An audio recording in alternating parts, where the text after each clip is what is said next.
बिहार का खजाना खाली, बड़े प्रोजेक्ट अटके, क्या कंट्रोल में नहीं है हालात। नमस्कार, आप देख रहे हैं सिटी पोस्ट लाइव। मैं हूं सृष्टि राज। बिहार में अब राज्य सरकार की सड़कों, बड़े पुलों और बाईपास से होकर सफर करना महंगा होगा। जी हां, सरकार ने खाली खजाने को भरने का नया तरीका खोज निकाला है। आर्थिक संकट से जूझ रही सम्राट सरकार ने इसके जरिए सालाना 700 से 800 करोड़ रुपए वसूलने का टारगेट भी रख लिया है। टोल टैक्स वसूलने के पुराने पैटर्न पर क्यों लौट रही है सरकार और इससे लोगों की जेब पर कितना असर पड़ेगा, आइए जानते हैं chief editor Shrikant Pratyush sir से। सर, वित्त मंत्री खजाना खाली होने की खबर को खारिज कर रहे हैं और ताजा हालात क्या हैं? देखिए, जो एजी के 2025-26 के अंतरिम रिपोर्ट है उसके अनुसार पिछले साल की तुलना में इंफ्रास्ट्रक्चर पर होने वाला खर्च लक्ष्य से 38% घट गया है।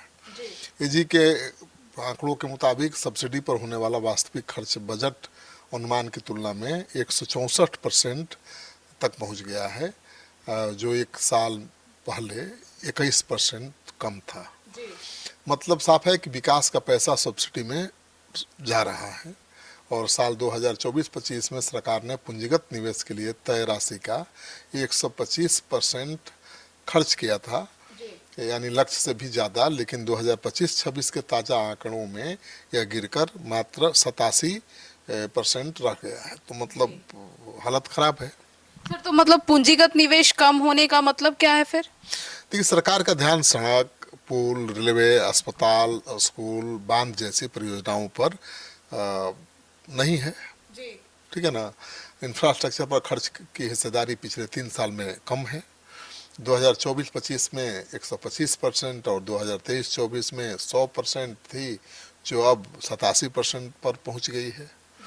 बिहार में चुनावी घोषणाओं जैसे महिलाओं को 10,000 रुपये की सहायता, मुफ्त बिजली को पूरी तरह लागू करने से खजाने पर लगभग सालाना 41,000 करोड़ का खर्च आ रहा है, भार पड़ रहा है, जो राज्य की कुल अर्थव्यवस्था का लगभग 4% है।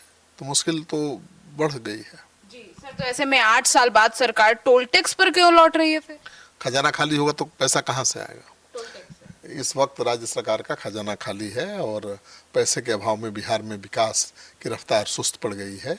10 लाख से ज़्यादा कर्मचारियों को समय पर सैलरी नहीं मिल पा रहा है। वित्त विभाग के बजट अलॉटमेंट के मुताबिक अप्रैल 2026 से 5 जुलाई तक सरकार ने बड़े प्रोजेक्ट्स के लिए सिर्फ 410 करोड़ रुपए जारी किए हैं, जबकि इससे पहले 3 महीने में जनवरी 2026 से 31 मार्च तक 813 करोड़ रुपए जारी किए गए थे। बीते 35 दिनों में एक भी रुपया नहीं दिया गया है। इससे 11 बड़े प्रोजेक्ट्स के काम की रफ्तार धीमी पड़ गई है। ठेकेदार आरोप लगा रहे हैं कि पैसा नहीं मिल रहा है। कई विभागों के कर्मचारी, अधिकारियों को वेतन नहीं मिल रहा है। सर, तो ऐसे में अब टोल टैक्स लगेगा तो किस गाड़ी पे कितना टोल टैक्स लगेगा? करीब 3614 किलोमीटर स्टेट हाईवे और राज्य सरकार के 250 मीटर से ज़्यादा लंबे पुलों पर टोल टैक्स वसूला जाएगा। और सरकार ने टोल टैक्स वसूलने के लिए 40 स्टेट हाईवे और 94 पुलों को चिन्हित किया है। इन पर टोल लगाने का सर्वे शुरू कर दिया गया है। हालांकि आधिकारिक रूप से नहीं बताया गया है कि किस सड़क और पुल पर कितना टैक्स लगेगा और कब से कब लगेगा।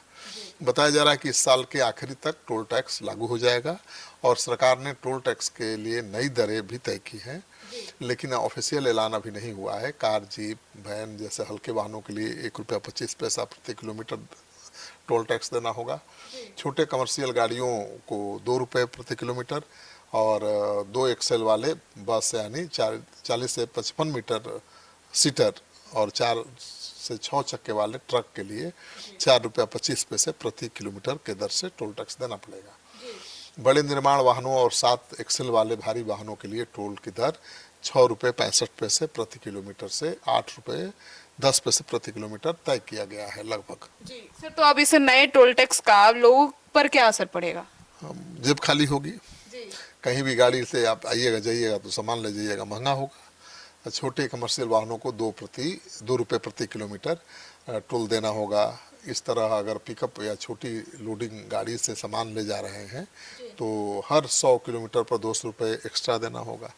अगर ट्रक से सामान ले जा रहे हैं तो 4.25 रुपये प्रति किलोमीटर की दर से टैक्स देना पड़ेगा। मतलब 100 किलोमीटर पर 500 रुपये टोल देना होगा। बहुत बड़ी रकम है। पब्लिक ट्रांसपोर्ट से सफ़र करना भी महंगा हो जाएगा। सरकारी सवारी गाड़ियों को 4 रुपया 25 पैसे प्रति किलोमीटर का टोल देना है। इसका मतलब हुआ कि बस वाले किराया बढ़ाएंगे। स्टेट हाईवे पर टोल लगाने से सड़कों पर एक बार फिर से लंबा जाम भी लगेगा, क्योंकि नीतीश राज में टोल टैक्स सड़क जाम के चलते ही हटाया गया था।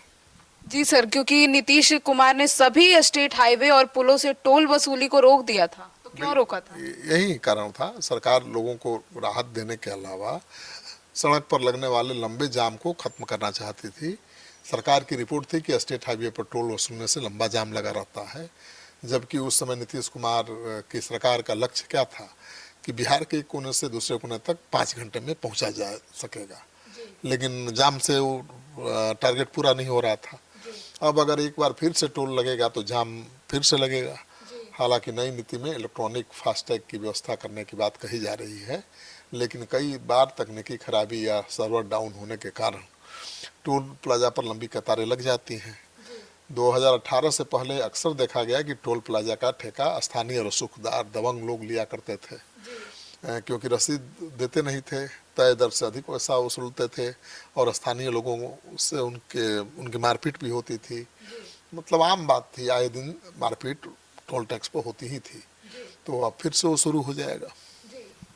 तो सुना आपने, तो अब सर खाली खजाने को लेकर सरकार ने ये नई योजना बनाई है। अब देखना है कि अब इससे लोगों पर क्या असर पड़ता है, और आपकी क्या राय है जरूर बताइएगा। धन्यवाद।